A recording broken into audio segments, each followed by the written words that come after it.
All right, guys.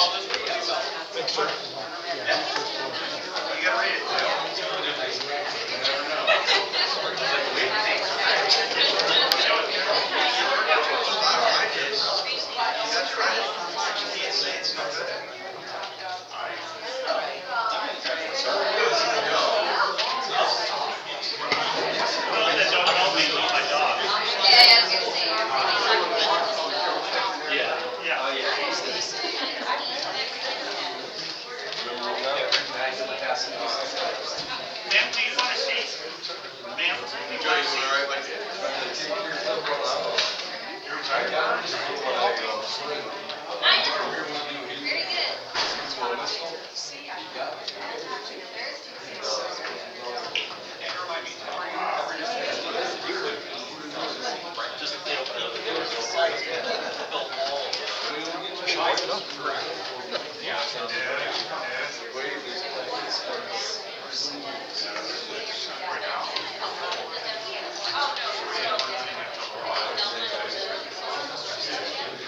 We talked about one of our city, but very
When you read the description, it's like, just you just say the whole city except.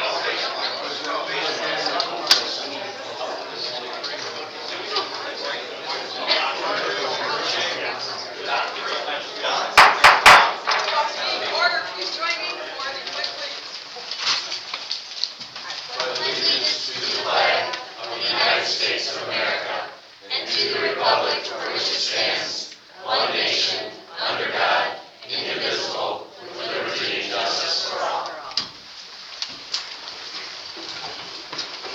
Thank you everyone for coming. We are very happy you're here. We can do a roll call, please. Mayor Barbara Yockey, Here. Mayor Pro Tem Bob Cannon, Here. Commissioner Tom Long, Here. Commissioner Stu Davis, Here. Commissioner Joe DeLuca, Here. Commissioner Al Ramirez, Present. Commissioner Luke Stimpian, Here. City Manager Craig Horton. Here. Our City Attorney is not here. DDA Director Charles Bennett, Here. Wade Trim Professional Planner Caitlin Haven. Here. Computer Development Corporation Executive Director Sam Moore. Here. Thank you. Great. Do a motion for the approval of the agenda. I'm sorry, do we have any additions? I move we approve the agenda as written. Is there a second? All in favor, say aye. Any opposed? Hearing none. Motion passes. Next is approval of consent agenda items. Any questions for Craig?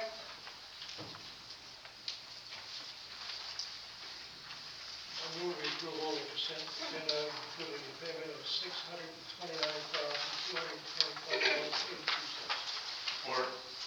Great. Roll call, please. Davis, Yes. DeLuca, Yes. Stimpian, Yes. Ramirez, Yes. Cannon, Yes. Long, Yes. Yockey. Yes. Thank you. Thanks. Okay, on your agenda, you can see the next thing that's on here is citizens from the floor. I want to tell you this, excuse me, that if you are here about the public meeting in regard to the Neighborhood Improvement Authority, we are going to deal with all of that a little bit further down, just a couple things further down on the agenda. So if you have anything else that you would like to tell us other than about that, please feel free to step up. We'll ask you for your name and address. For both this as well as for the public hearing We have a timer here, so we're going to allow everybody 3 minutes to speak. If you're finishing up your thought, I'll be happy to let you finish up your thought, but we want to give everyone the opportunity to speak. So those will be 3 minutes. We would ask you to maintain civility. You got to be polite, please. Address your comments and things to me. And with that, is there anyone who would like to speak in regard to the first public comment? Okay, seeing none. All right, so then we're going to move on. So, we have a guest speaker? Okay. We have a department head. I'd like to introduce everyone to Charles Bennett, who is our new DDA director, and so take it away. Well, hello. I think I met quite a few of you the last time I was here, but if I haven't, thank you for the introduction, Barb. My report's a little short. This is my 4th day, so. Well, we do have a couple things. So, firstly, this Thursday at 2 p.m., the DDA is hosting a ribbon cutting for Faith Emporium's grand opening downtown. So we'd love to have anybody who would want to come out and support them. Talked to Jerry a couple times. It sounds like we should have everything lined up, ready to go. Crankville Market, is coming up. That's going to be one of my first things working on planning. Right now, walking through the old DPW Community Center, I think is something that it's going to be used for. So hopefully we can fit about 29 vendors in that building comfortably, and trying to get some backup plans for heat or bathrooms just in case we don't get there. But the building itself is insulated and open, so it should be usable for that. Do you have any questions for me? Welcome aboard. What? Welcome aboard. Oh, thank you. We're very, very happy you're here. I'm happy to be here. Thank you. Great. Okay. So at this point, we will go to the public hearing. So that is to establish a neighborhood improvement authority. And so first of all, I need a motion in regard to notices and publications. I'll make a motion for notice of publication. Okay. Is there a second? Support. All in favor? Any opposed? Hearing none, motion passes. Okay, so we're going to open the public hearing at 7:04. And what we're going to do is start with our planner, who is Caitlin Haven. And so she is going to explain what we're all talking about with the NIA. Yes, thank you. So with the Neighborhood Improvement Authority, that's the NIA, what's happening tonight is it's the first reading to create a NIA. We do not currently have an NIA in the city. I do have some notes or visual aids on the screen behind you, so if you do want to follow along, I'm happy to have you along with us.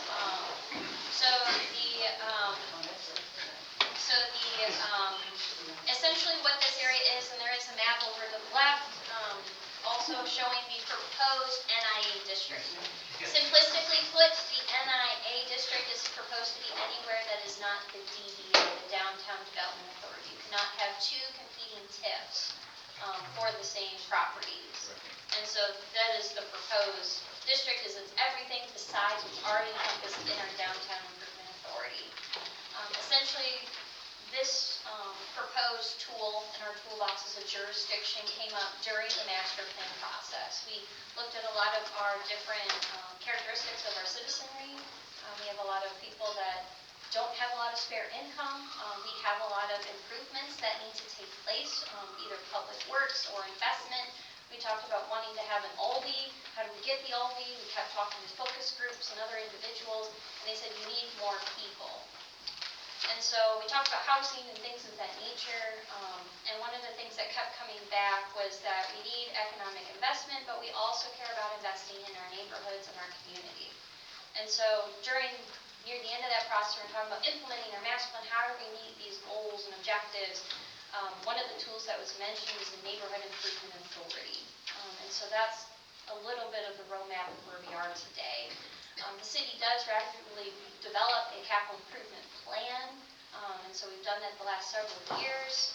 We anticipate that over the next 5 to 7 years, about $15 million of infrastructure needs to be funded for repair to maintain our quality of life. And so with that gap funding, the Neighborhood Improvement Authority is one way to have another tool for getting funding to do that.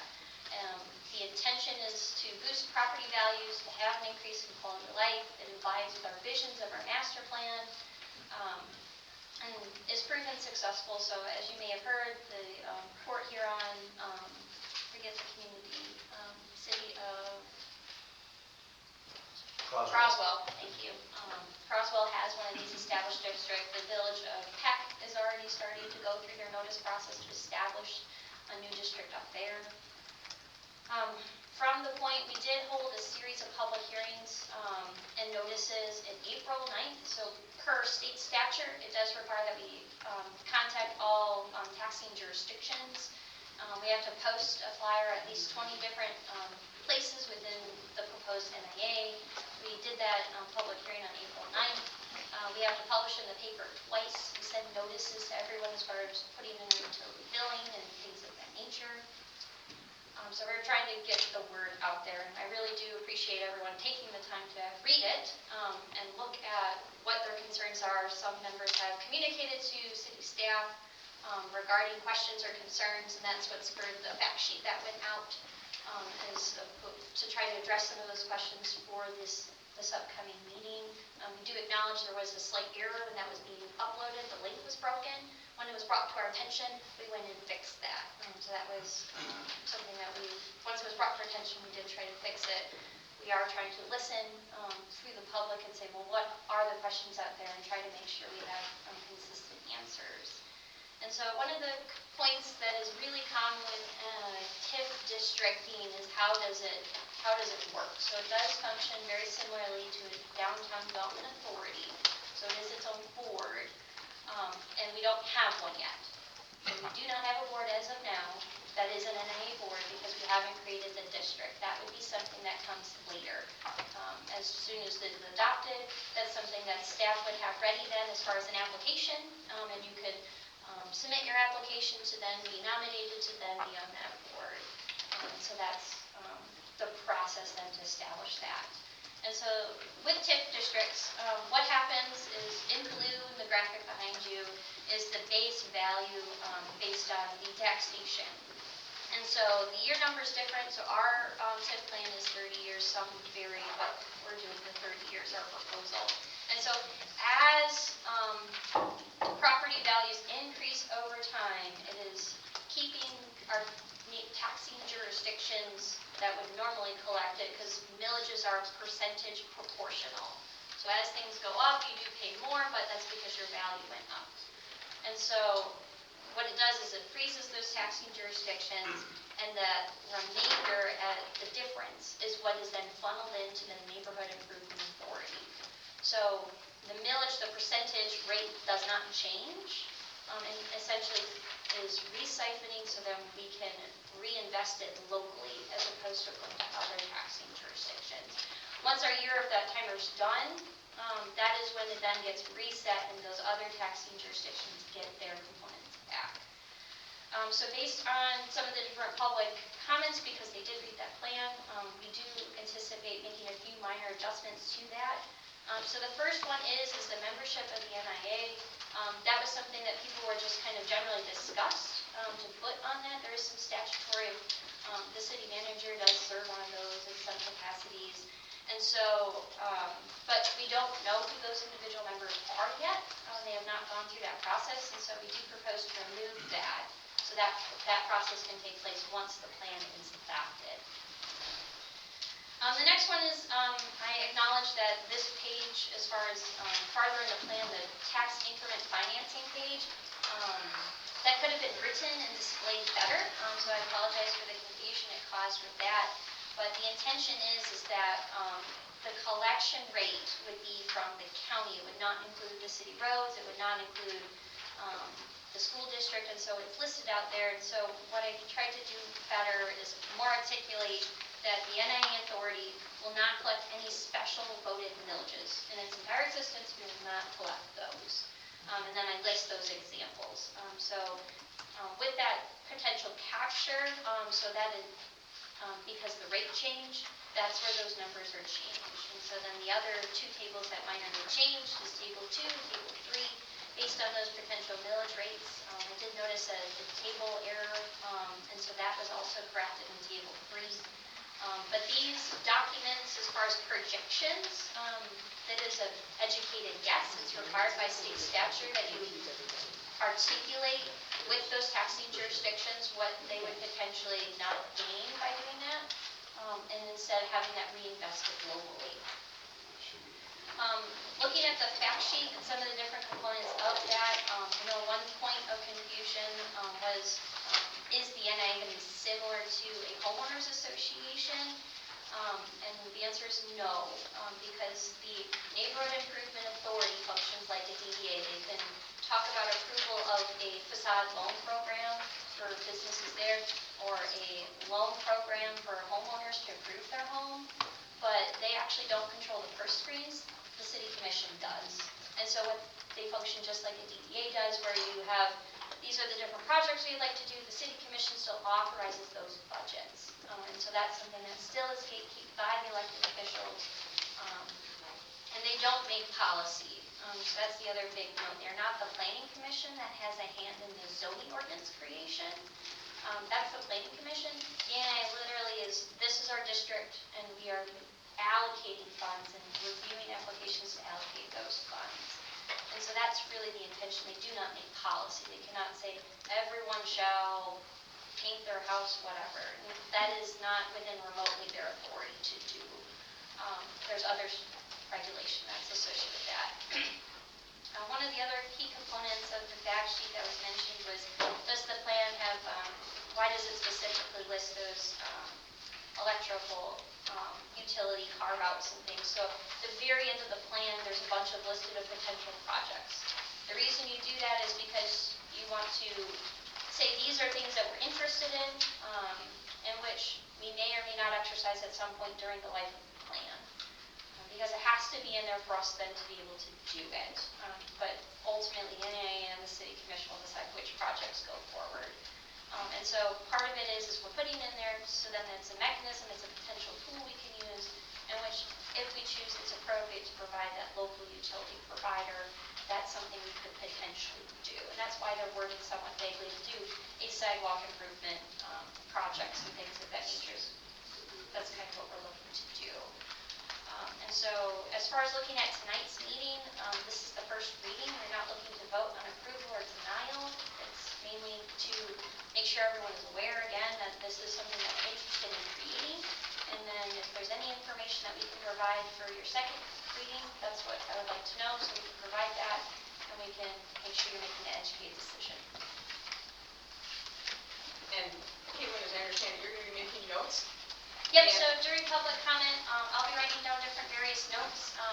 We can probably try to address some of those during 6 as the commissioners, because public comment is not a question and answer, but I'll be writing down some different questions and we can see the best way to address those concerns. Okay. Anything else, Caitlin? I guess the only thing would be handed over to Sam, Right. but the Lapeer Development Corporation. I had a big long speech I was going to read, but I'm just going to wing it. So, my name is Sam Moore. I'm the Executive Director for Lapeer Development Corporation. We're a 501c3. Our main focus is investment and prosperity in Lapeer County as a whole. Obviously, in the city being one of those communities. Historically, our organization has always advocated for TIFs or tax increment finance authorities. We work across the county with industrial TIFs, downtown development authority TIFs, and then hopefully maybe a neighborhood improvement authority. They're basically a mechanism to help facilitate investment growth and have a really simplistic way of defining how that growth will be paid for, how improvements to existing infrastructure can be paid for. Essentially using the locally captured tax increment. I look at this maybe slightly differently than maybe the average economic development person. I live in a neighborhood improvement authority. I was fortunate enough to help form one back in roughly 2017. Our community uses it mainly for hard infrastructure, sidewalks, public safety, health issues. But the cool thing about being in a really somebody in the audience here. Hopefully she'll speak later. Amy, which is a former city manager here, is currently the city manager, the city administrator in Roswell, which oversees Neighborhood Improvement Authority.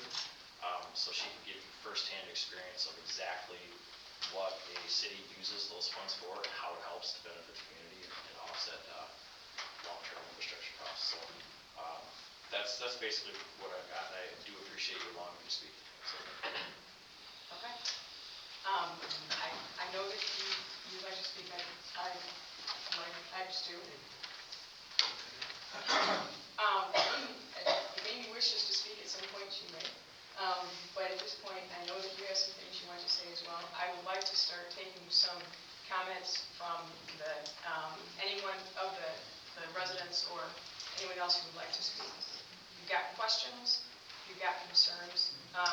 We are here to absolutely listen to you. That's why we're here. Anyone would like to? Do we just go up there? Yes.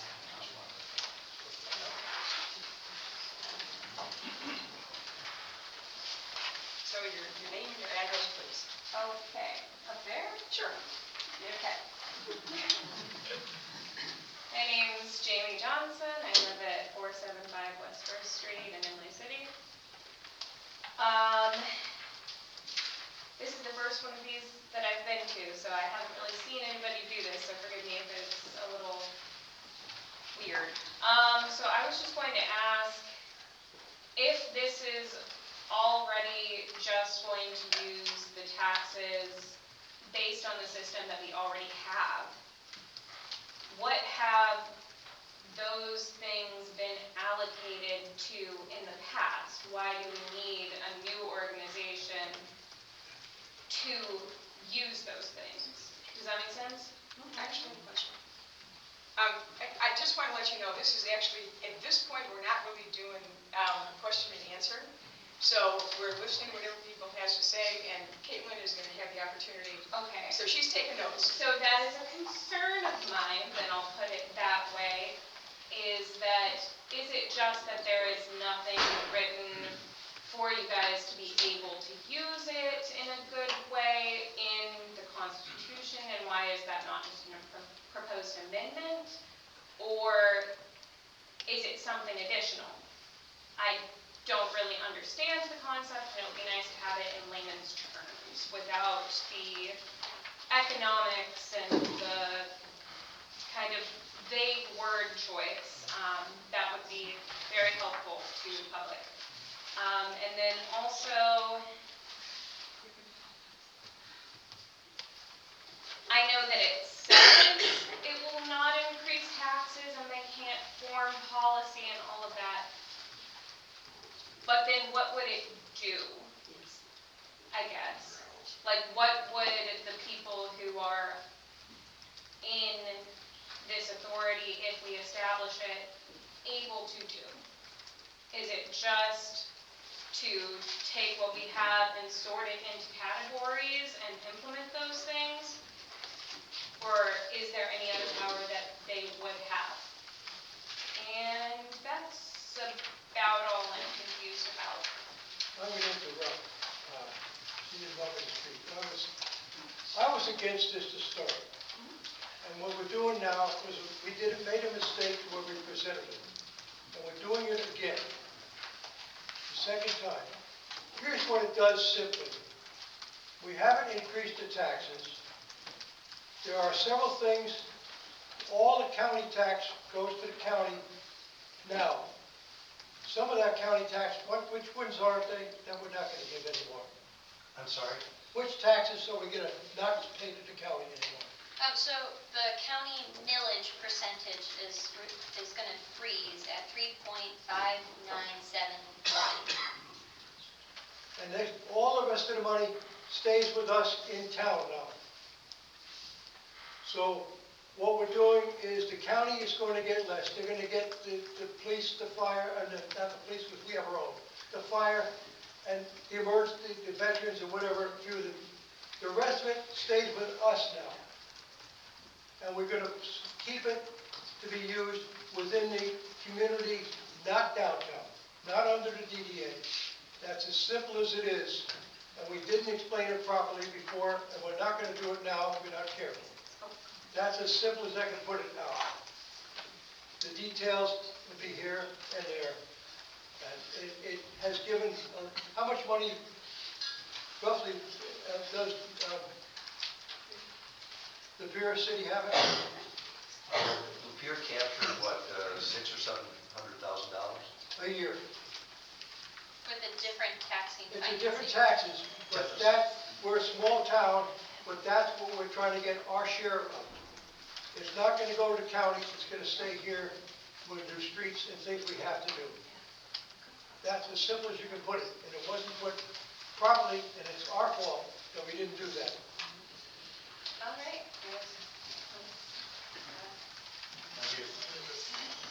Would anybody else like to come up? I'll go. Some of my points have been touched on by Caitlin. However, I wrote my plan this afternoon before the new plan was uploaded sometime after 2 o'clock. Good evening, my name is Mindy Stephens. I live at 180 Walker Street. I love the city, I work here, I'm raising my boys here, and I pour myself into this community. That's exactly why this proposal deserves full sunlight, not a quiet fast track. The state created neighborhood improvement authorities for blighted residential neighborhoods to repair homes, sidewalks, lighting, and basic safety. This plan does not do that. It covers almost the entire city, including 314 acres of active farmland, roughly a quarter of the footprint. Farmland is not blight, and a citywide tax capture is not a neighborhood plan. We've heard that the senior, veterans, ambulance, and library villages are excluded. This sounds comforting until you see what is captured and diverted for 30 years. $64 million from the city operating budget, $13 million from the county operating budget, $1.2 million from the medical care facility, $10 million from the ISD, $22 million from the state education tax. These are not core services. This is not extra money. It is 30 years of redirected tax growth to a new authority. And here's what most residents haven't been clearly told. Once those dollars are captured, they no longer come through this commission. They go to a board that the public does not elect, cannot remove, and did not choose to manage tax dollars. Just to be perfectly clear, this board will not be chosen by us voters. I didn't vote for them, my neighbors didn't vote for them, but they would control future tax growth through at least 2055. This isn't a community improvement guided by transparency. This is an unaccountable shift of power away from voters without consent. And since the funding depends on rising property values, another plain language point. This plan works by capturing increases in property values, and property values are set by a city hired assessor. I'm not accusing anyone of anything, but when government financially benefits from rising assessments, there must be independent oversight of how those values are set. If this moves forward at all, that safeguard must be written in, period. Now the utility language. This plan allocates $300,000 to form and legally defend a municipal electric utility. Escanaba, a city 6 times our size, spent millions in the courtroom pursuing that, and was warned that it would cost $10 million more for actual acquisition. They ended up walking away, wasting millions of tax dollars. And just to be clear, neighborhood improvement authorities were not designed as a backdoor path to municipal utility takeovers. That goes far beyond the intent of Public Act 57. Now the part with the biggest long-term impact. Up to $120 million in bonding authority.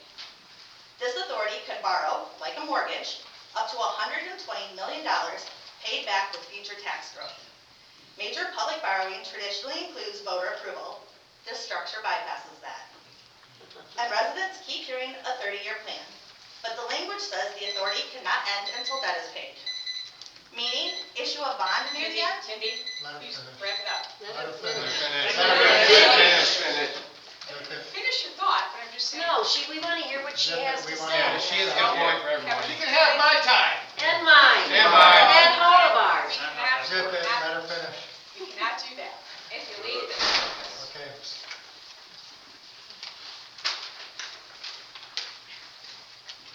Although a specific time will not be strictly enforced, a 3-minute time limit is recommended. Yeah, but Right, you're saying as I- something they don't want us to hear, so they're going to enforce it now. As I said, we do 3 minutes. If you've got a thought you want to finish, that's great. But, no, that is, we've had this timer for a long time. If you got No, a you problem- haven't, you started it on me, Yeah. less than a year ago. Okay, It says it's not going to be strictly enforced. May I finish? go ahead and finish your thought, but Thank you. no, if you're gonna go on for another, extended time, no. Mimi, Another the 3 minutes? issue a bond near the end, the tax capture keeps going beyond 2056 automatically. One bond in year 29 could push us into the 2060s. Another bond could Okay, extend it and again. That's just not finishing your thought. So. It is finishing my thoughts. No. She's got a lot of Finish the thoughts. point. Please, your time's up. If someone else would like to come up, that's great. Would someone else like to read the rest of it? Excellent. Stay up there with her.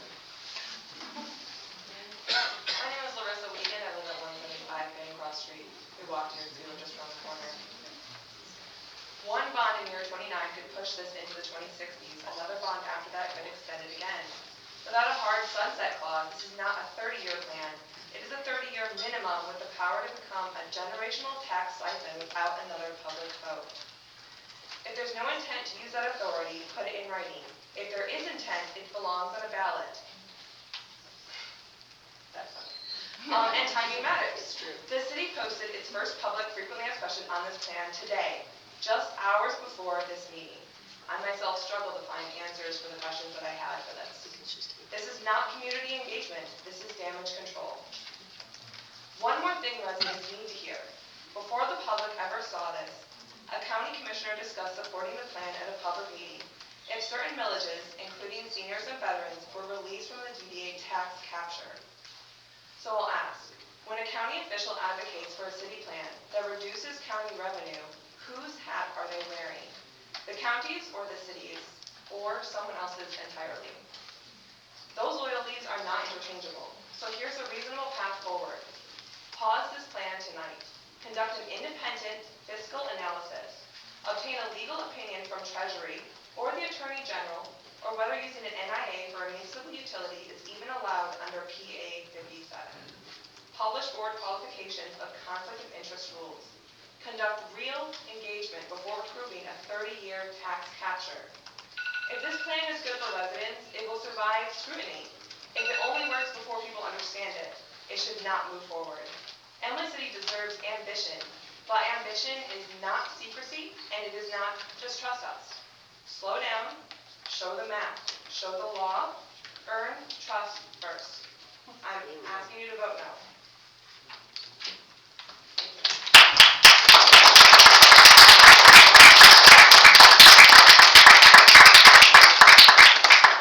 Anyone else? Yeah, I do too. Dennis Dyke, 6700 Laramie. My biggest concern that started this whole thing is the non-transparency of how you guys are going about it. I'm really concerned with how much work's been put into this, and nobody seems to know who, or if you could tell us, who's involved in it to this point. I've spent a week looking at a list of people that clearly I know, in my opinion, are highly connected in this town. And the shift in movement I've watched in the last year and a half, because we have a commission board now that you don't hold a majority on. The shifting I've seen in people, where they've went, this is nothing but a gigantic red flag and alarming, because what's gonna, in my opinion, I'm gonna give you another opinion, because I can. In my opinion, this commission board is gonna have stuff thrown at them left and right. And when you don't obey this handful of people, you're gonna get thrown under the bus by that newspaper. So are you guys ready for that? Are you gonna make a stand and tell these people, this has to stop? Yes. 49 years I've watched it for 20 with wide open eyes. They need stuff to happen right now. And you are the people that we have to depend on in this moment to stop this. This NIA should be illegal. It should not be talked about, just like the senior citizens getting kicked out of their place. Nobody says who come up with the idea, can we talk about it? No. Citizens are never allowed to talk about it, are we? Those days are done. We're going to keep watching you like a fine-tooth comb, okay? So you guys know, we're not going away. I don't care what you bring at me, we're not going away.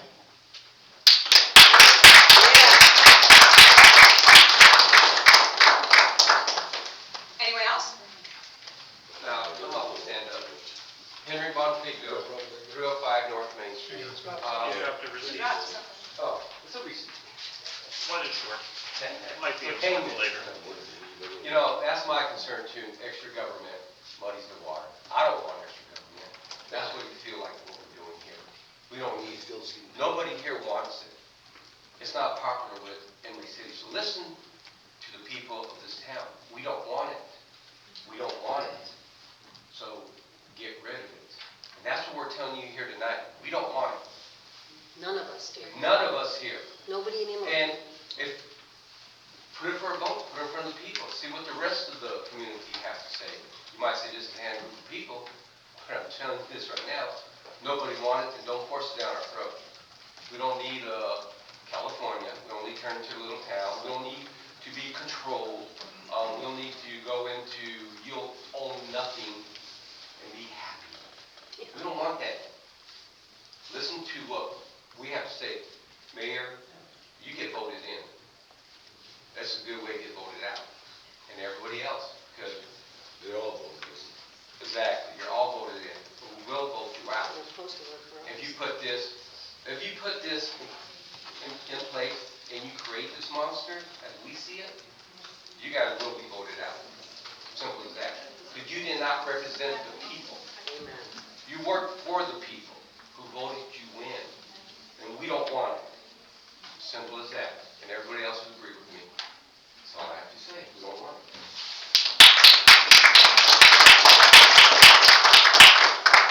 Anyone else? I just want to ditto what he said. None of us want this. And as the people who are supposed to represent us, you shouldn't let it happen Come on up, either. come on up.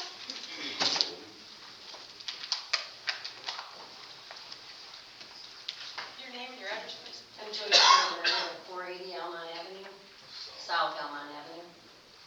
And just like he said, we don't want this. None of us want it. We didn't even know it was happening. What is this? And then these people don't have to listen to the people? No. Please, please, put this down. We don't want it. Nothing to do with it. And I don't need 3 minutes to say that. Yeah, just like the Emily City Police, they didn't want. I'm Julie Bennett. I live at 175 Bancroft. With her, we live just around the corner. One of my biggest concerns is you want more revenue with the tax increases, with property tax increases. As a homeowner, this doesn't help me. Tax increases on our homes may be better for tax revenue in the district, but the people who own the homes, the people trying to sell their homes to people who can afford our homes instead of bigger companies looking out to rent homes for a profit. This is not a good thing for us. This is not a good thing for your lower income families looking to buy homes who no longer can afford it because you skyrocketed the tax property values. Yep. That's what I wanted to ask. Anyone else? Yeah. Christopher Melcher, 220 Wheeler Road. We talked about infrastructure and fixing sidewalks and everything. This is what our tax money's supposed to go to in the first place. Why are we getting tax increases to do this work? It doesn't make any sense. Since I've lived here for the last decade, I've seen minimal work done in this community. A couple things here and there, but not a lot of work has been done in this place. I'm not really sure where a lot of our tax money's going, but I understand, prices are increasing, infrastructure costs more money. Eventually taxes always have to go up, but it's just a weird scenario that we're going through here. And I feel like the taxes we already have should be implemented already. Amen. That's all I gotta say. Anyone else?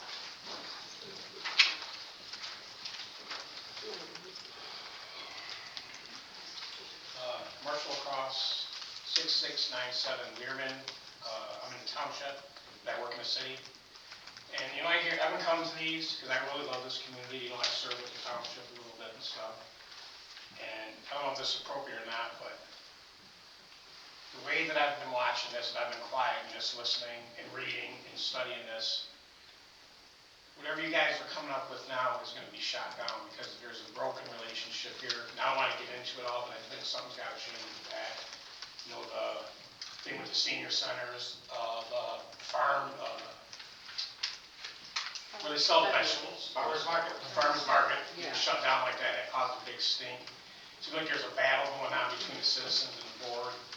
You know, I'm not picking a side, I'm not pointing no fingers, I'm just saying that there's some brokenness in this city. And it's a really beautiful city. You know, I came from the other side of town, and I love it here. You know, I have like kids here now, both my sons live here, I got 2 grandkids that live here, they're over all the time. We got nice churches, stores, I mean, it's very, you know, I just think we need to look at this thing from a different angle, because we're not getting along. Whatever comes up to this meeting is gonna get shot down, I don't think it even matters anymore what the topic is. I'm not a politician, I know what's good or bad or anything like that, you know, I know we all work hard for our money, we're not trying to just give it away. So, that's all I got, you know, not bitching, I'm just saying, it's a really good city, I hate seeing this confrontation all the time. That's it.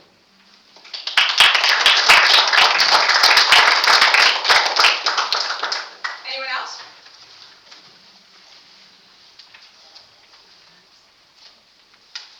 No one? Okay. So, is this the point where you're gonna answer some questions, or is that for the investor? Because then you would close the public comment, and then number 6, just looking for action by the city commission. That's when, if you'd like to Okay, circle back to some of those different public comments, and sure. we can answer those. Okay, so at this point, I would close the public hearing at 7:39. And at this point, going back to Caitlin to answer some questions. Okay. So one of the, I'll try to, I'm a technical person, so I apologize in advance. I have long-winded answers too. And so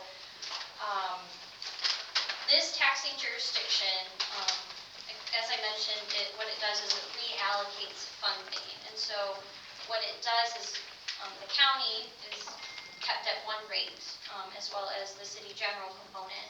And so that funding is then relocated into then the NIA kind of pocket. And so we are anticipated, grab that table, because we're anticipated capture from the county, and I guess the first year would be $54,568. So that's additional revenue that would otherwise go to the county that we get to keep locally and reinvest locally, as opposed to it going to the county. And so that's just how an NIH works. You currently do that with downtown Folks, development. I can't hear. Hey, we need to just have one conversation at a time, please, go ahead. And so this is how DDAs work. So a lot of our different jurisdictions have those. That's how brownfield redevelopment projects work. Typically, from year to year, you do not see a major property value change. Where you see the biggest win is actually when you take agricultural land and then you improve it to be something more. So that can be residential development, it can be commercial development, but that's when you see the biggest increases in your return in value is when you see that change in use classification, not the year-to-year transfer as part of that. There was some different questions associated with bonding or kind of procedural components associated with it. So what the NIA would really focus on, just like a DDA does, is you focus on prioritizing programming. So the DDA says we would like to host these events. They say that we would like to do these DDA facade loan improvements. We would like to allocate funding for X, Y, Z. And so they administer that portion, but ultimately the city commission, as part of your budgeting, you still authorize what amount is allowed to be spent and in which manner. And so the district is really just essentially administering certain components. So if they were to decide to put together a loan program for homeowners, they would say who would be awarded those. And they would make that application, make that policy. They wouldn't change the zoning requirements of what dictates a single-family home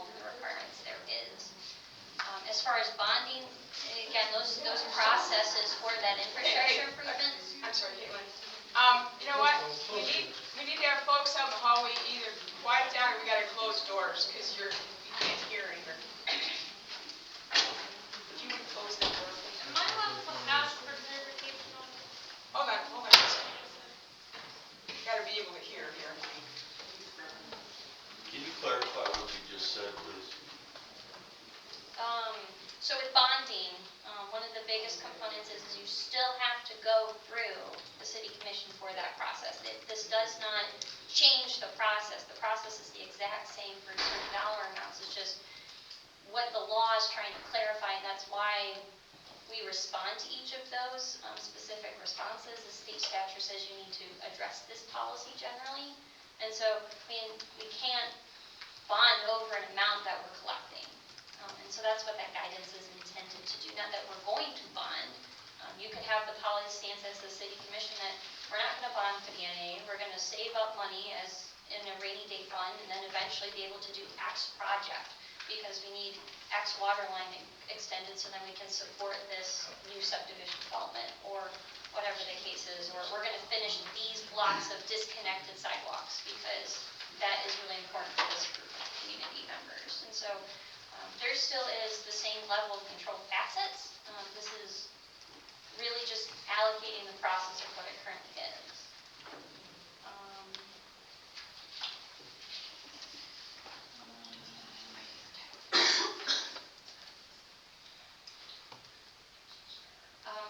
One of the different points that was mentioned as far as the municipal service component that was added in there, as I mentioned, the list of projects is a potential list of projects. It is totally within your jurisdiction. If you wanted to say that's not something you want to whatever pursue, that could be something you strike from the plan. If you want to potentially entertain in the future, I would recommend you keep it because if it's not listed, then it cannot be allocated for those. That's why those goals are put in there.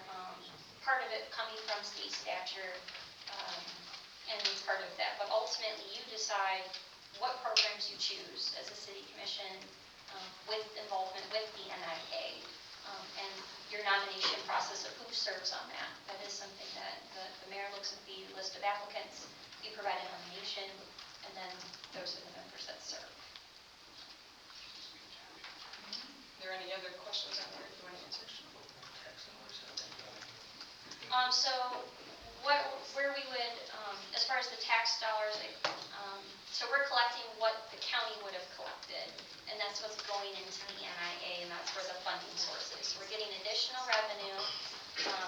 The reason taxing jurisdictions like Lapeer County say we're okay with that is because you have the long-term win. You can afford locally or have gap funding for certain projects or investments, and so you're willing to relocate your funding so then you can fund this improvements, and then later you'll be made whole because the NA ends.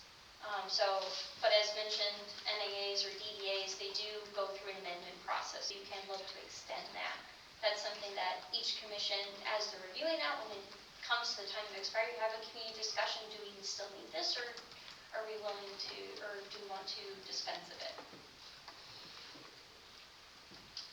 Anything else? Otherwise, I don't know that I have questions to different things, so there were some different comments and stuff, but some of those are just comments, or I don't want to embellish on people's opinions on things. They have a right to their opinion. Okay. All right. So at this point, I would entertain a motion just to approve. Not to approve. To I'm acknowledge. Sorry. Thank you. Thank you. To acknowledge the first reading. That's all. We need a motion to acknowledge the first reading today. I will acknowledge first reading. Okay. Is there a second? Second. Okay. Let's do a roll call. So it was Stu.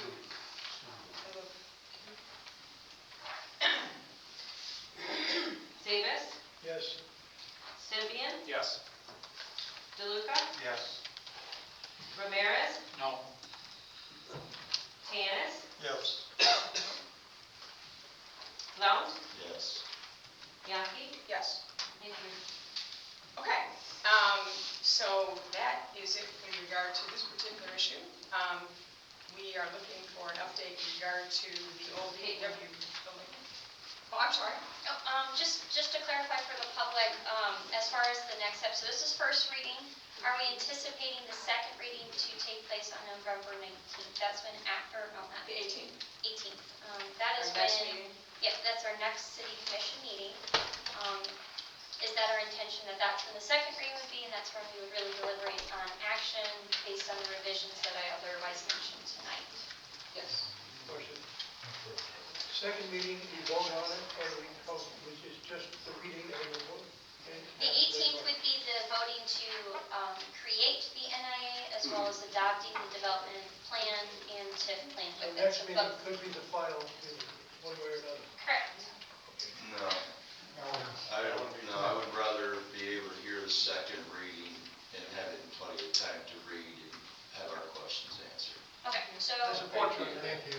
I'm not, Needs to go to vote to the you want to, I won't vote on that in the 18th. Okay, so, I mean, that further.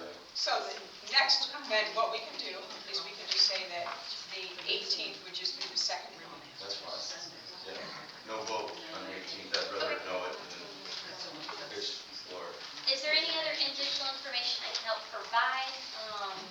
Or is there, I guess, surveys or something that can help, I guess, provide people with information so they can make that decision? I don't know if it's possible, I would love if we could get some information from some of the other jurisdictions, cities, townships that have adopted NIAs to maybe like 5, 10 years, past, just to get a whole kind of spectrum, okay, when they first do it, kind of, what does it look like, as time goes on, is this helping, is this hurting, what's the city's temperature on what it's doing, just kind of, I guess, get a little more feel either way, I mean, it is a lot of responsibility. My question would be, like, let's say Lapeer County, San Latin counties, let's see, St. Clair County, maybe just those within our area, what's the one I'm missing, San Latin. Just find out who has that. What'd you say? Genesee and Oakland. Oakland? Genesee or Oakland County, so Yeah, different. probably Genesee more than Oakland, that's getting pretty big down in that area. So looking at a case study to see, they do require as part of state statute to do an annual report of, I guess, fiscal. Yeah. This entity would be required to do that as well. And then you're looking at kind of an idea of what projects they have. When you look at that, look for problems. Not look for what's good, look for problems. I wouldn't necessarily say look for problems, I'd like to see the positivity of what Yeah, took I place in want the to see community. problems too. I think if you dig in the garbage dumps of anybody's backyard, you're gonna find something. I think as Marshall said here, it's high time that everybody in this community starts looking for something positive instead of just the negative. Yeah. Because this is a really good city. I've lived here for almost 30 years, and I do pay a ton of taxes. But I just like to look into, get to know, I think Amy, so I thought she was here, yeah. Find out, talk to the communities, hey, how's it going for you? What are some of the problems you face? What have you been able to do in a positive way to help your community? Because I'm telling you what, all we ever hear here, we have to have rooftops. And it's impossible right now to develop a subdivision. A developer can't do it because they can't make any money. And if we do not get more rooftops in here, you're never gonna get on all these. You're never gonna get, I've been doing commercial real estate, this is my 29th year in real estate. You can't get all these top-end restaurants people tell me they want here in Imlay City, because we don't have any rooftops. So if we can't help a farmer put infrastructure in the ground and drive down the cost of development costs, it ain't gonna happen. So I wanna find out from these communities, how are we helping the community grow, not complaining about something that's never gonna be right. I think we could do a great job here together. Okay, are you good? One other thing, you should know that I'm a homeowner, and all us homeowners are not paying enough tax to cover our support for the city. Our money comes from the businesses and from the factories in town. Not saying we need more businesses and more factories. Yeah. But we need money because we're not covering our own expenses. And if you look what they did at the trailer court, we get about $7 a piece for every one of those trailers a year to work with. So we need more money to fix up our town. 4th Street, we need, what is it, $1 million more? Okay, that's all. And South Elmont has not been fixed in the 40 years I've been fixed here because the plumbing underneath there is not right. And we don't have the money to dig it down and do a good job. So they're not fixed. Stu, why don't we, I think Caitlin has the information she needs to be able to come Thanks, back. Kate. Thank you. And we have the opportunity to We speak also have a right during, to talk. we also, at We also have a right to talk. At commissioners' time, okay? So we have a lot of other things to get through in the evening. At this point, we then move on to unfinished business, city-owned properties. So, if you want to go and tell us what's going on with the this one.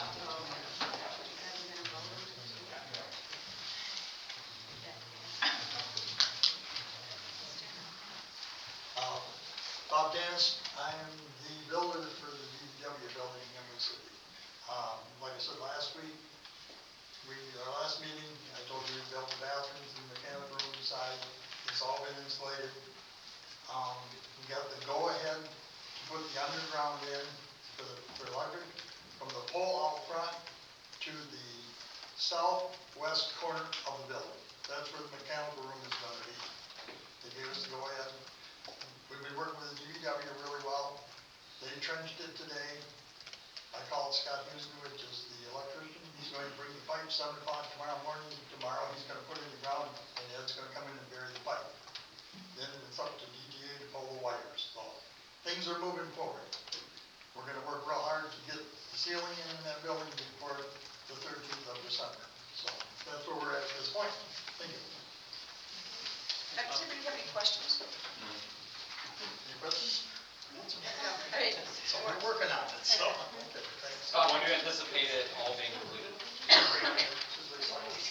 Everything being done? That's a good question. We haven't got to that point yet. We're just working little by little on this. We really want the Chris Kringle market in that building this year, so we're working on it. So very good. Thanks, Bob. Any other? Thanks, Mike. Yes. Can you say that again? What did you just say? We didn't hear. Oh. We don't have a tentative date when it's going to be all the way done. Okay.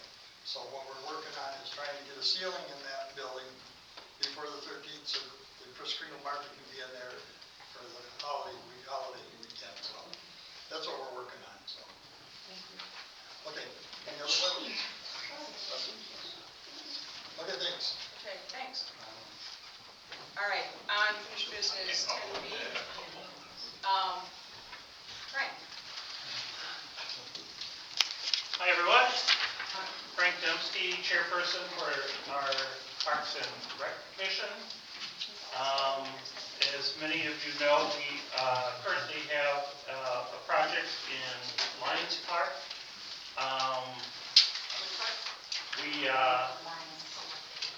A little bit of background for the community.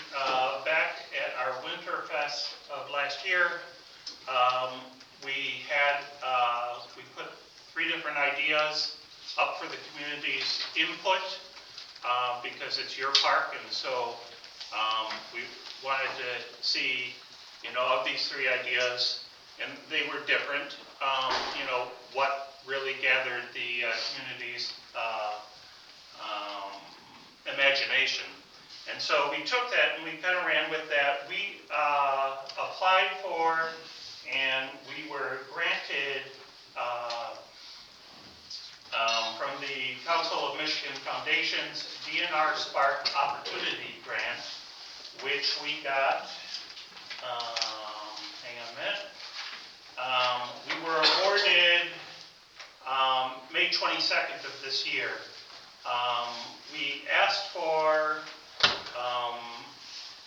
basically $1 million in improvement. At that point, they awarded us $790,800, but that was before prices started skyrocketing on costs. And so we went back to the council, and on August 6th, we were awarded another $20,000, bringing our total to $810,800. Because of what the project was initially and what we were awarded, of course, there had to be cuts made to it. One of the things that was cut, and it's in your packet, is there is a walkway on the west side of the park that is currently crushed limestone. The Parks Board felt we wanted to see if there was some way we could get that paved, because it would get more use, from the community. The things that we were told was, the other thing is what I handed out was, this is the playscape and the color scheme that the board went with. And our thought was, we wanted something really bright, so that as people are passing on Black's Corner, it's gonna pop. But this was basically what the public voted for when we asked them back at our Winterfest last year. So I am coming to you today because there is a chance that when all of these grants are done, that there may be some extra money. But it's not a guarantee. And so I'm coming to you today to ask for, if that money doesn't come through, for the commission to grant us an extra $79,000 to go and pave this path, so that then we could have just about everything we wanted for that park, and it's that much more usable for the public. Any questions?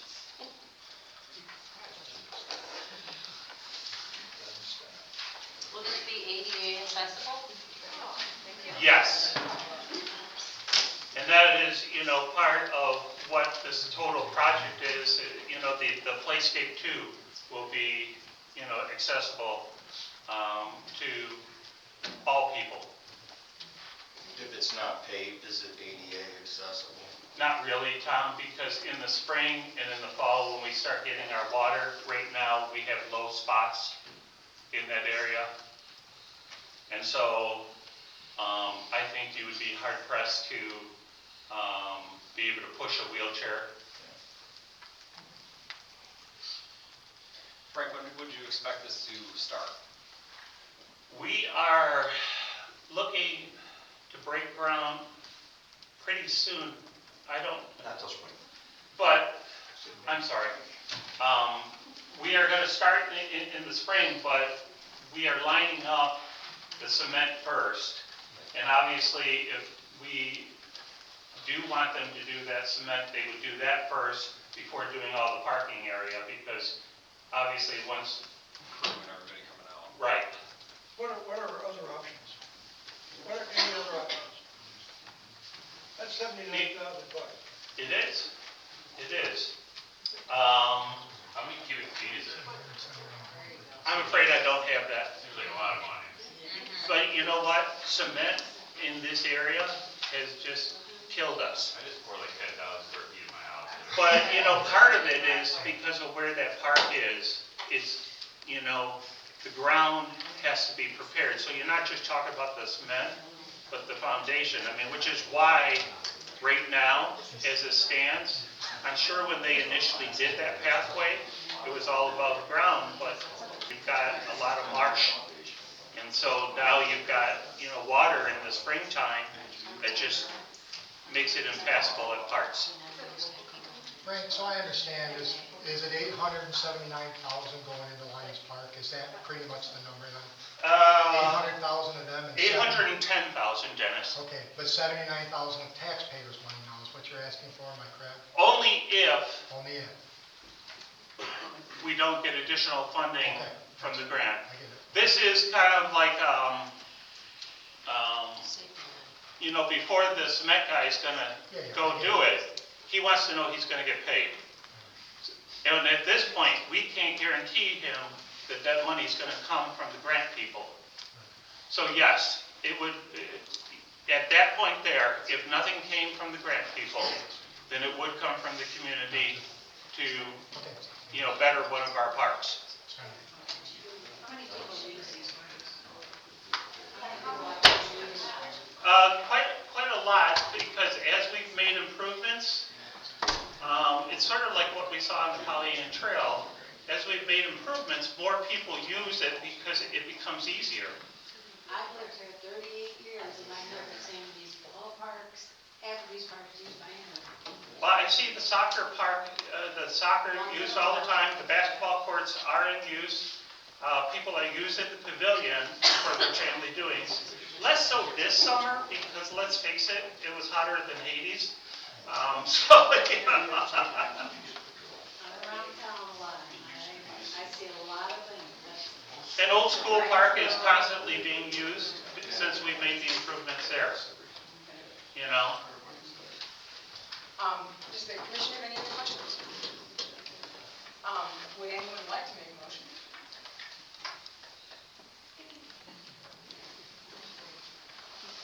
Before that, I do have a question though. When would you find out if we would get the grant for any remaining, or at least help towards that? That I'm unclear on because I don't know, because the way that this is it's been awarded to more than just our community. And I don't know with their timetable. I know that we are ahead of everybody else with our development.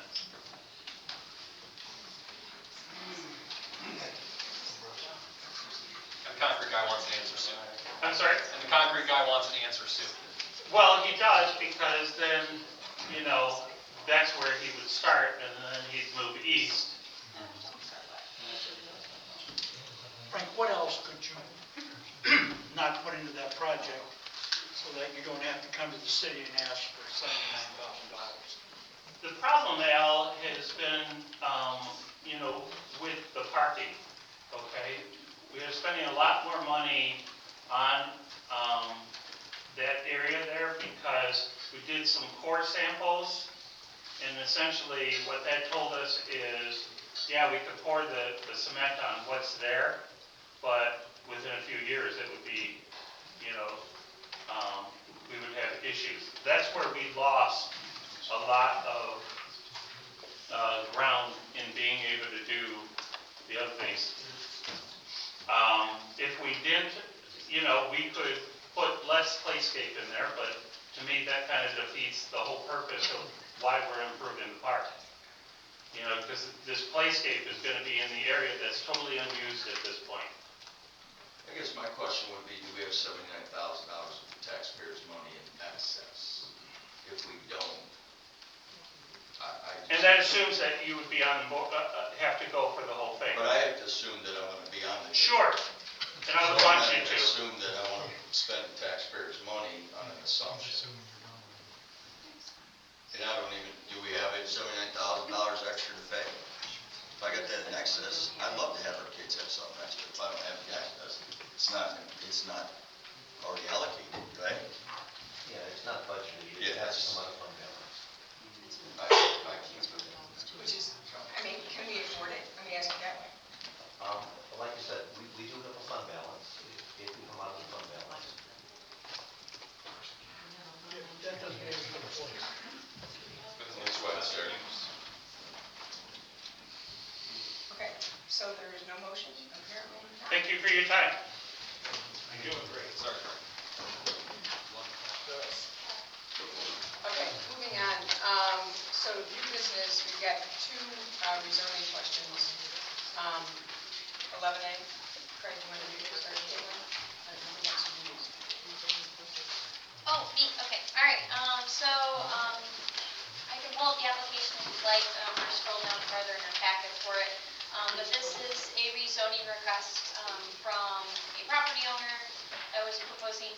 R2 residential to OS office. This is not a spot zone, this is moving. So this is, the planning commission had their public hearing, sorry, I don't remember the exact date, but, earlier in October. They are recommending denial, on the proposed, rezoning request because it was not consistent with the. October 28th. Thank you, October 28th, because it was not consistent with the master plan. And then. The planning commission minutes are in the packet. You're being asked to approve the denial or accept the denial of the planning. All right, you say, do you make the motion to accept the denial, or do you make the motion, how do you word the motion? I make a motion to deny the rezoning request. I make a motion to deny. I support. Okay, roll call. Nope, if I can just fix your motion for a moment. So please. it should also mention our approval standards and the specific standards that it did not meet. You need to make sure those are specifically listed, so that's what I'm trying to. Where's Commission that? on page 34, under the motion that the planning commission made, that would be the That's what they're- same motion we would be looking for, so you want to redo this one? Yeah.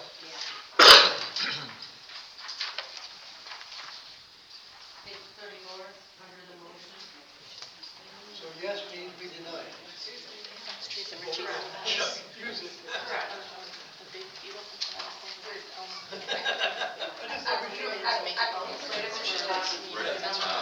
Okay, I make a motion that we deny the request of rezoning for the R2 single family to OS1 office space by Willow's Edge located 270 North Collin Avenue because the applicant does not meet the standard A or C. Of section 6.4. All right. So that's the motion. Okay. We went back and forth here a couple times. So is it Luke's motion then?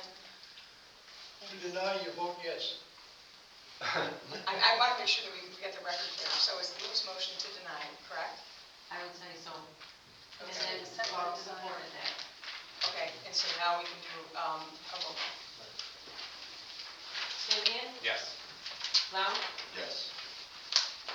Davis, Yes. DeLuca, Yes. Ramirez, Yes.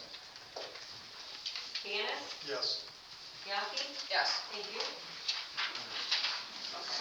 And so the next on the agenda is the request regard to rezoning parcel I-1985-300-000, and that's on page 36. And so this rezoning, as many of us will know, is the gas station over on K-Pac Road and Elmont Avenue. So they're currently zoned B1, which is local office, or local business, which does not allow for gas stations.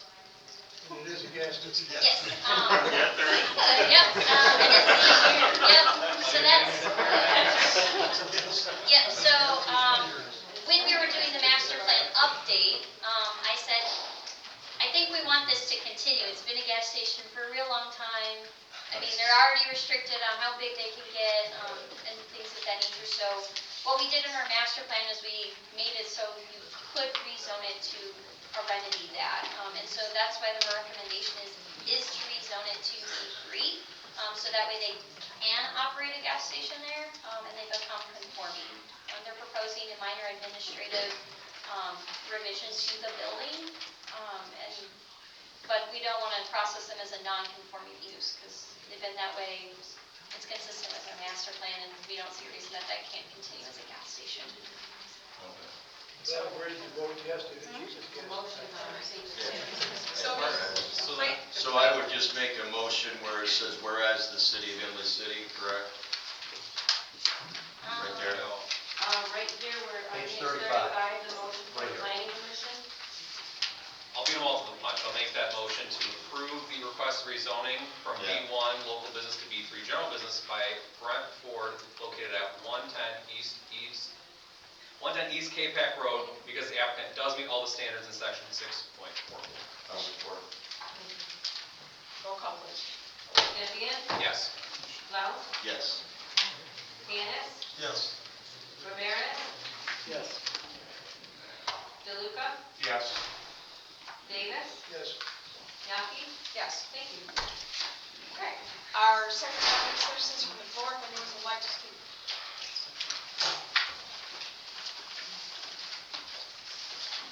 Rob, 82455 Beacon Road.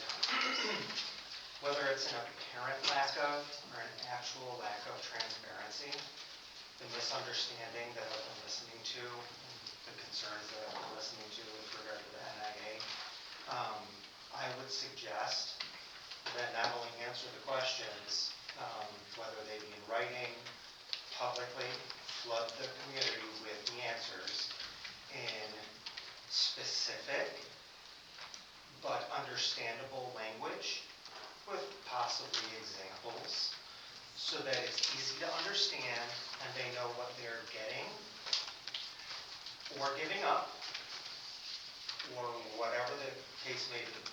But that would be my suggestion. Thank you. Anyone else?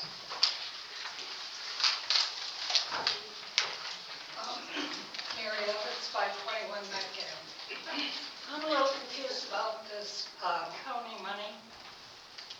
Are you able to keep that money because you're establishing the NIA? And then if so, what are we giving up by not giving the county money? That's all.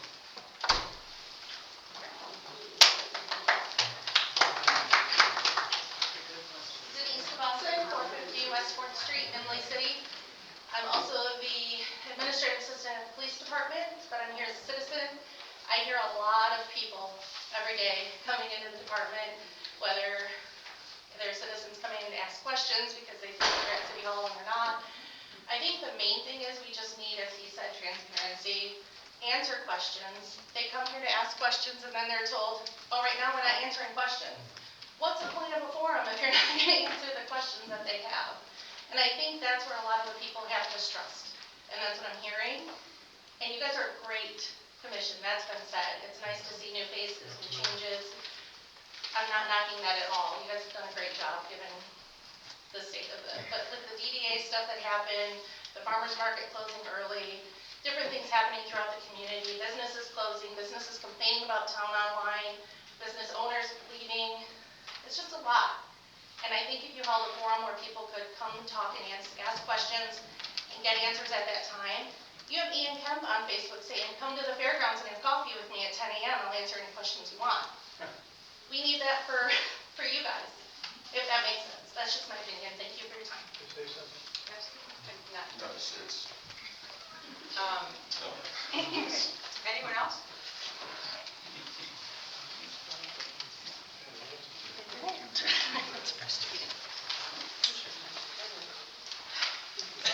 Okay, Jamie Johnson, 465 West First Street, and I just wanted to say that it was a great point that Commissioner Baum brought up about being able to push a wheelchair over the crushed limestone for the park, because there are areas where you can't push a wheelchair over the sidewalks in Imlay City, so I feel like that should be kind of a priority, and I just want to know, are we able to repair the sidewalks with the current position without the NIA? And why haven't we done so if we can? Is that, I guess that's a question. And then also, I know that this is not the first time that you guys have probably heard, we kind of need a stoplight around where the Kroger is.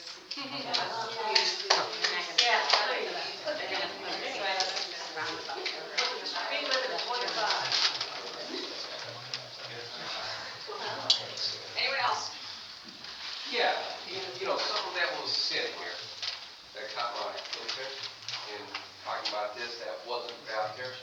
We're talking about roofs, we're talking about putting another store, already, you know, and so we're talking about we don't have enough taxes coming in through homeowners to support what we have to pay out as a city to keep the city running.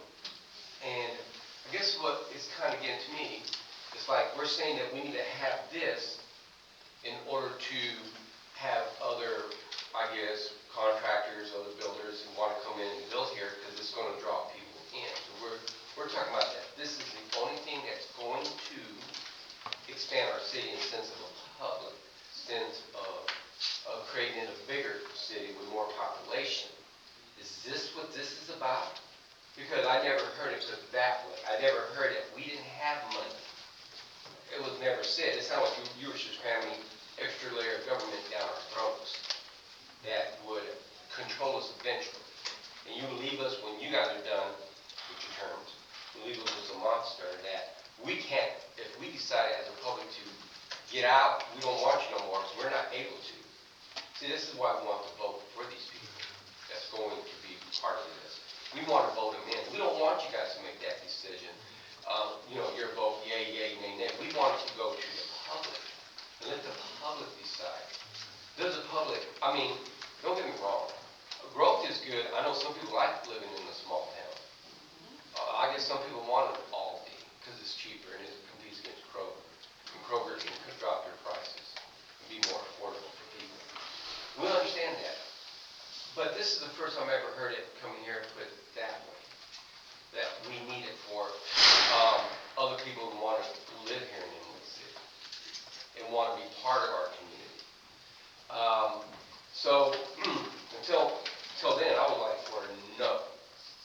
I don't want extra government. I still don't want extra government. I'll be honest with you. And the other thing is too, is that this money that we're going to stop going to the county and so forth, without this, are we still able to stop it going to the county?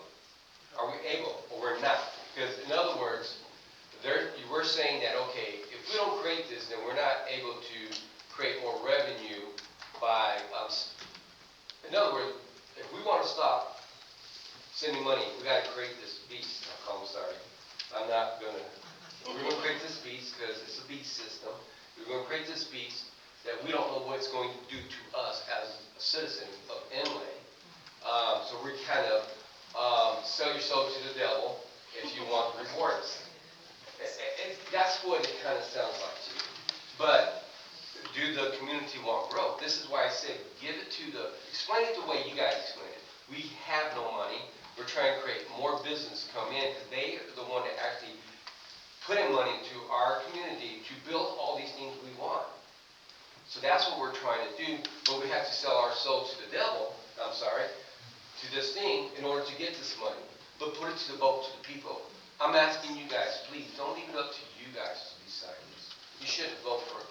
That right there, you shouldn't put it to you guys. You should put it to the people. Honestly, you were elected by the people for the people. We pledge allegiance to the flag of the United States of America. We said that right before we came in. And that's what we are, Constitution. We have our Fourth Amendment, our Fifth Amendment rights. Is this going to violate that? Are the citizens going to have to get some lawyer that loves fighting with the city? We know who that is. And just to get back our rights. And that's what we don't want. We don't want people coming in and violating our rights. And that's why we're all here.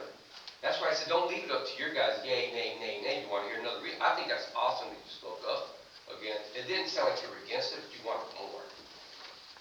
But that's why we're here. We're not here because we're angry, mad at you, and we want you out. No, we're here because we want our civil rights. We want our right. We want the life of justice, of liberty. Okay? We want the right to be able to vote, to have our voice. We don't want somebody coming in. We don't want to sell our soul to them, our community to them. But you never said it that way. You never said we didn't have money. We need more people living here. You never put it that way. I never heard it once put it that way. Now, so my plea to you guys, and whether I'm speaking for them or not, and I kind of think I am, is put it to us to vote on this, whether we want it or not. But you got to put it why. You got to put out, we don't have money to pay for all our infrastructure. We need people moving in. You want an Aldi. If I really want an Aldi, I could fly. I'm not that big on an Aldi. I'm okay with Kroger. But I'm going to stop there because I think I made a point. I think I made a point to them. But I'm asking one last time. This is what I want to leave with. Is leave it up to the people that vote for it. The community that vote for it. not you guys. That's all I'm saying. Okay? It's the beast, that's how we look at it. That's all I'm saying. Good with that. Anyone else? This weekend, 175 Bangkok Street. I have a couple things that I'd like to see in 2 weeks regarding the NIA, including like an itemized list of the revenues where they're going towards the county. What's that being used for, that would no longer be used for? And you mentioned like the millages, some of them would not be affected. The millages that we've already voted on that are set to increment over the course of so many years that we voted on every, election that we have one, are those going to be affected? And is that money going to be taken away from that to be used for that? No, it's not. Okay. And then I also wanted to add a comment about the stoplight in my city, because that's something that we've been talking about for a long time. I know when they put that stoplight outside of Walmart and here, it stopped accidents there exponentially. It's a long border, people speed there a lot, and having the light there would make a big difference in car crashes and death that have happened in the city. So, thank you. Please see me afterwards, I'll tell you about that. Anyone else? Okay. City manager report. Nothing else. Okay. Commissioner time. Al? Yeah, I want to thank everybody for coming out tonight and talking about your concerns. And I think you made it very clear that we don't need more government. I agree with that. I could not, with hearing everybody here tonight, I could not vote on adopting this NIA. So thank you for coming, and thank you for making your voices heard.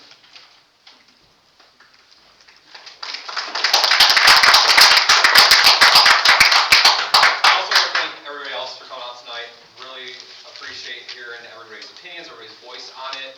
I would agree with most of you guys that, hey, a lot of this perhaps hasn't come out the best way. A lot of this has been really actually out there since about March, April, when we started looking at adopting master plan and everything, and maybe perhaps it could have been more transparent, more out there, more available. Hey, look, people, this is something that might be coming down the highway here. I understand you got a lot of everyone's concerns regarding any of the taxes. From our readings, from our understandings, I can be a technical person like Caitlin can be.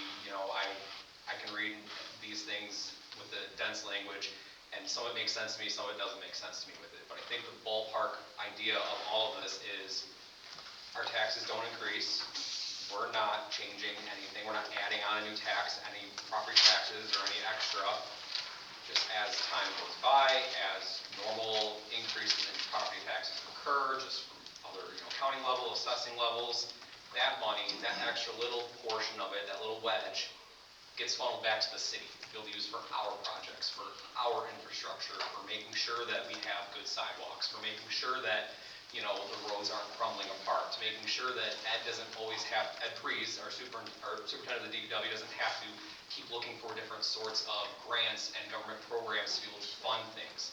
I think the overall goal of this is good. I would agree with the gentleman who's just up here saying, yes, I don't want a lot of big government. I'm not for that, but with this little step for more government, we get to retain more for our city. So that's where my comments come in with that. So thank you all for your time. I started out against it, and as I dug into it, it became more obvious that it's a positive for us. But in the process, I saw a lot of stuff online, and it bothered me I couldn't answer because I'm on the city commission. Today, I went in to see the city manager, and we talked. And one of the things that came up is maybe we should have once a month a get together. And I went down to the fairgrounds, and he's willing to give us one morning a month. He said he'll make the coffee, where you'll have a city commissioner, and he happens to be a county commissioner, and anybody else, and you get to talk to us and get maybe our side or what we did wrong and explain it better.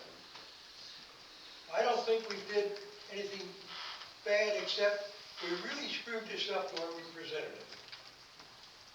And I think it's our fault that you're having this problem. And I think when we have one-to-one, and I'm gonna try and put something together, one-to-one, and right now we're looking, I haven't told you yet, I just spoke to Ian about 20 minutes before the meeting, on a Wednesday. He'd like the second Wednesday of the month, at about 10 o'clock. Could we do a day that's not? This is not set, but if you guys agree to it now, it's set. That's all. Later, people work. What does Ian Kemp have to do with all this? Why does he keep coming? It's commissioner time right now, thank you. Thank you. Why? Because I went to Ian Kemp. And I don't know why, you know, people don't like me, people don't like him. I'm not a good old boy, because I've never been good, and I'm too old to be a boy. You're doing great. So, you know, we're just trying to keep the city going. We don't make money on this job, I guarantee you. It's not a high profit job. But we give our time, and most of us here, I think all of us here, love the city, and that's why we're doing it. So, you know, come at us on one-to-one. If anyone wants to speak to you one-to-one, I'll be glad to give you my phone number, my email address when the meeting's over. So I'll be glad to give you, I have cards in my pocket. I take pictures, I have picture cards. So, yeah. So, Tom? Oh, you going all the way down here now? I am. Hey, I seriously do want to thank everybody for coming today, and I'm really glad you're not mad at me, because in 3 years, I'll be glad to be off this position. And I will be busy on the second Wednesday of every month. But seriously, I really think that I'm looking forward to digging into this a little deeper, just getting some more questions answered, get some clarity. If you don't explain it at the level I'm at, I can't do it, so. Put the cookies on the shelf where everybody can reach it. Let's just look for the positive. But just do yourself a favor. This is what I found. I like what they said. Once you start reading it, read it. You can get a copy of it. Okay? Get a copy of it. Read it. Don't just go online and post.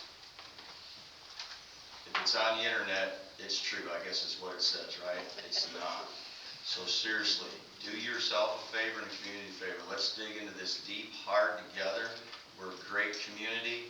I've been here way less than some of you people have been. I've enjoyed it for 29 years, and I'm looking forward to just living here and learn a little more. But looking forward to all the places we could talk to some of the people that are running some of the communities and see what they got. I'll work with you. You're right. We don't get paid enough for this. I can't even take my wife out for dinner for one night being here, so it's a tough job, but thank you for being here. I seriously mean it. Thank you. Joe? Thank you for your voices tonight. Again, thank you for coming.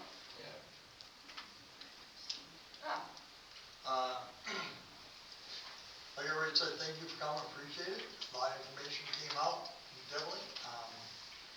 If you want to know what the second reading is, it's on the 18th. Is when we have a second meeting.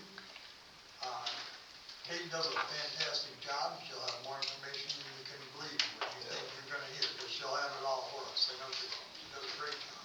So, she does a good job. So, if you really want to know more, make sure you come. We love to see you too. So, it makes us feel good that the community wants to get involved. A lot of times we sit here and we may have 2 people. That's all we have. So we have more people here. Hey, we can go to the new building when it gets done if we have to hold a meeting over there. Seriously, the more comfortable the job is here. So thank you, appreciate it. I would certainly just echo those comments, just say, this is great. I've said that a number of times when we have a number of people here, to be able to see everybody, to be able to have you all come and express your opinions, because we want to hear them. And so, really do appreciate you coming. I want to clear up a couple things. So this actually isn't new. We've had since, and this is comment was made a couple times, is that This was in the master plan, starting in February of this year, and we publicized the master plan, we had public hearings, we had a lot of information that was out there, and frankly, we didn't have anybody who was real interested in the master plan. But it's been out there for a long time. So this just came to the forefront now because of the fact that we needed to have a public hearing on it. And so that's why everybody got the notices that the city sent out with the utility bills. And so that's why everybody knew now. But please do look into it. Please ask questions.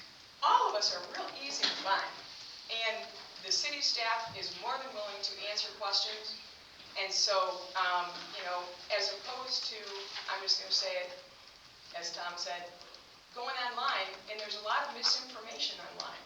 And so, if you go and you research it yourself, and you ask the questions of these people that we all got elected by you, and if you ask the questions of the city,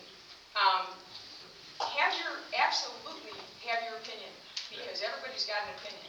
But it's just for you to be able to actually really do the look at it, the deep look at it, to make sure you understand it.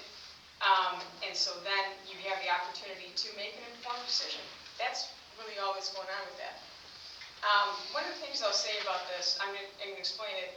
Stu explained it one way, I'm going to explain it another way. So if you have, whatever your rate is right now, whatever the value of your house is right now, for example, and whatever that tax rate is. So I'm just going to make up a number and say it's $2,000. That's what the taxes are right now. And so the taxes go to the county, they go to the city, they go to the veterans, they go to the schools, they go to the library, EMS. And so as your value of your residence increases, just because all of our, most everybody's value of their residence increases over time. So you have that base value that we started with here in 2025. And if your residence increased by, let's say, $20,000, then it is the tax on that $20,000 that is the county part. That's the part that we would actually be capturing here. So no, it's not any new taxes. Not at all. It is based upon simply the fact that the increase in the value of your house has caused your taxes to go up a bit, and that's what we're going to capture and keep here. That's what the proposal is. So I'm going to use 4th Street as an example. Everybody knows how bad 4th Street is. When I was running for election 2 years ago, I heard about that a lot. And the thing is, the city has applied now for grants to be able to completely redo 4th Street in the way it needs to be done, with all the infrastructure that goes with it. The cost of that 2 years ago was $11.4 million. The cost now, I'm going to guess, is probably $12 million. And so the city doesn't have $12 million. So it is for things like that that we need to be able to get this increased NIA money. That, yes, we're doing well in the city. We do lots of projects. I will address the sidewalks in just a second. But anyway, there are some things that we do not have the funds for. I'm going to go way back in time and say there used to be a lot more revenue sharing from the state of Michigan. Cities used to get a lot more money from the state. That doesn't happen nearly as much anymore now as it used to. So that's why we do all these grants. That's why we have to look for other ways to be able to fund things.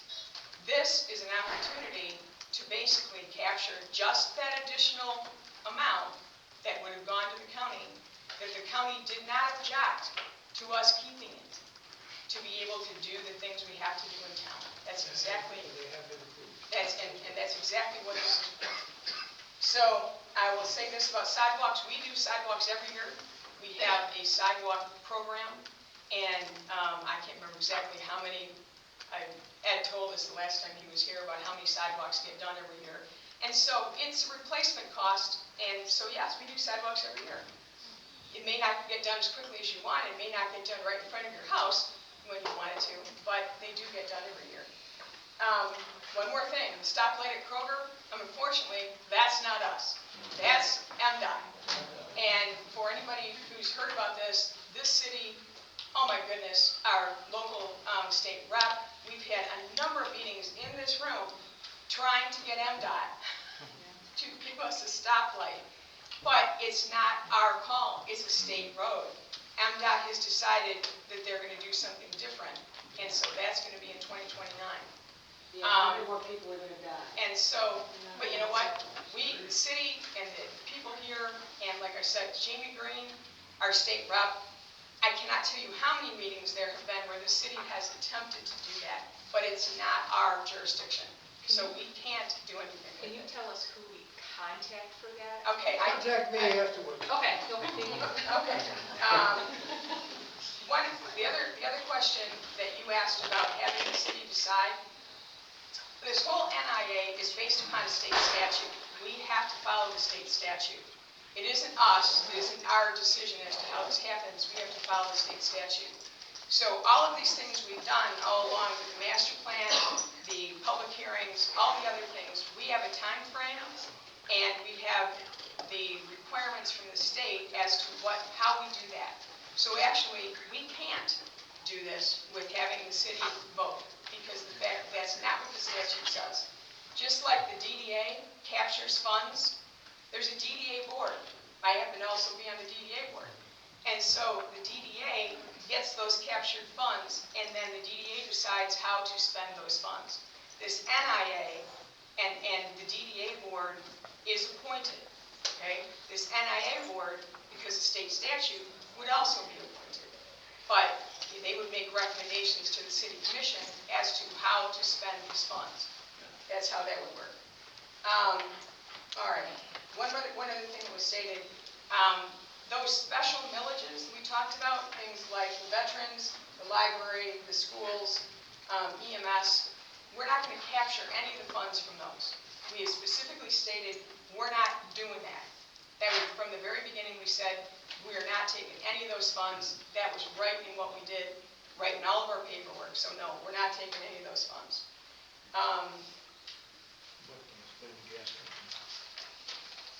Oh, okay.